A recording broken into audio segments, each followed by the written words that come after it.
ويحتفى في هذه الليلة المباركة بالصغار الذين يصومون صيامهم الأول، حيث يتم إفطارهم كل حسب تقاليده وسط حفل عائلي يختلف من منطقة إلى أخرى.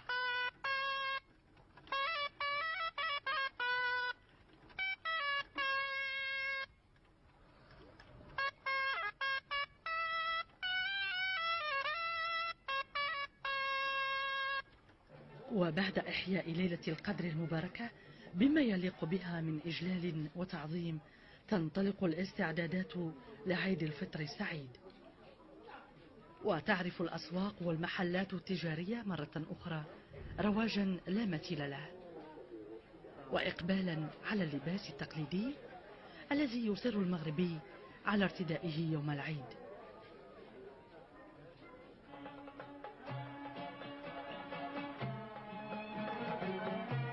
إقبال أيضا على لباس الأطفال،